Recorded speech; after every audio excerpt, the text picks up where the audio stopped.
봄은 미세먼지 농도가 1년 중 가장 높은 계절입니다. 특히 초미세먼지는 폐 깊숙이 들어와 혈관까지 침투하기 때문에 고혈압과 당뇨 등 만성 질환을 악화시킬 수 있습니다. 심지어 우울증과 치매를 불러온다는 연구 결과도 있어 주의해야 하는데요. 미세먼지로 인한 피해를 줄이려면 어떻게 해야 하는지 자세히 설명해 드립니다. 날이 따뜻해지면서 나들이를 계획하는 사람들이 많습니다. 하지만 미세먼지 때문에 야외 활동을 꺼리는 경우도 적지 않은데요.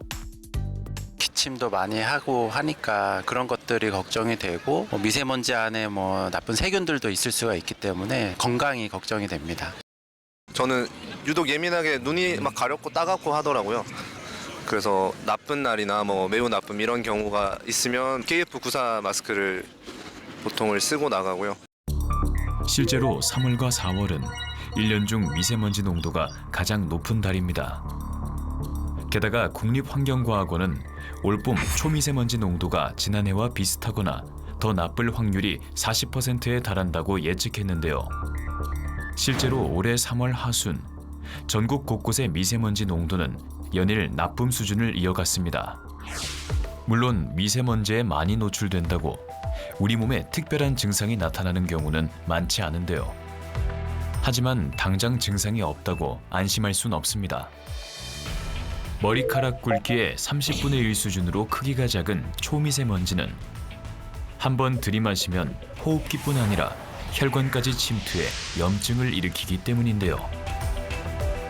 고혈압과 당뇨 같은 만성 질환을 악화시킬 수도 있습니다.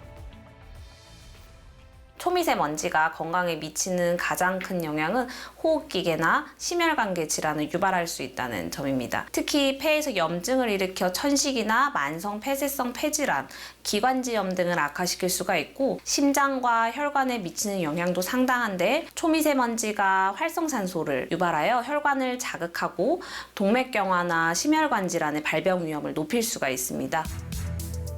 최근 한 연구 결과를 보면 초미세먼지는 정신 건강에도 악영향을 미치는 걸로 나타났는데요. 뇌 속에 염증을 일으켜 스트레스가 늘고 행복 호르몬이라고 불리는 도파민의 기능을 떨어뜨려 우울증과 치매 등을 불러오는 겁니다. 이번 연구는 실험용 쥐에게 한 달 동안 매일 초미세먼지를 코로 흡입시키는 방식으로 노출을 시켰고 그 결과를 봤더니 초미세먼지를 흡입한 쥐들이 일반 쥐들에 비해서 무기력하고 또 스트레스에 더 취약한 행동을 보였고 의욕도 저하되고 우울감을 느끼기가 쉬운 상태가 된 것으로 이해를 할 수가 있습니다. 단기 기억, 장기 기억 테스트에서도 저조한 성과를 보이는 것을 알 수가 있었습니다.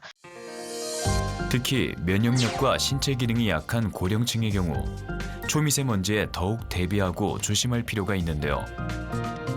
노화로 폐 기능이 약해져 있는 데다 고혈압, 당뇨 등 만성 질환을 앓고 있는 경우가 많기 때문입니다.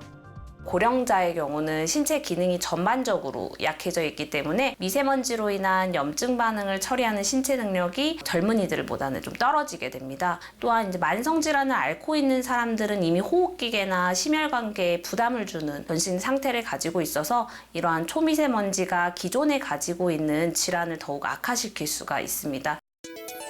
미세먼지로 인한 피해를 줄이려면 기상 정보를 수시로 확인하는 게 좋은데요. 미세먼지가 심한 날엔 되도록 외출을 자제하고 부득이 외출해야 한다면 KF80 이상의 보건용 마스크를 얼굴에 밀착해 착용하는 게 중요합니다. 실내에서도 미세먼지 관리가 필요한데요.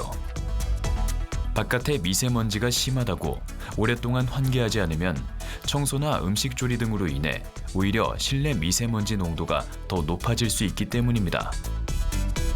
늦은 밤이나 새벽에는 대기가 정체돼 미세먼지가 쌓이기 쉬운 만큼 이 시간대를 피해 하루에 3번, 10분 정도씩 환기하는 것이 좋습니다. 이번 영남 대형 산불로 어느 때보다 어수선한 봄철입니다. 건조한 날씨에 산불 위험이 높은 만큼 불씨 관리에 각별한 주의가 필요합니다. 재난방송센터 오늘은 여기까지입니다. 고맙습니다.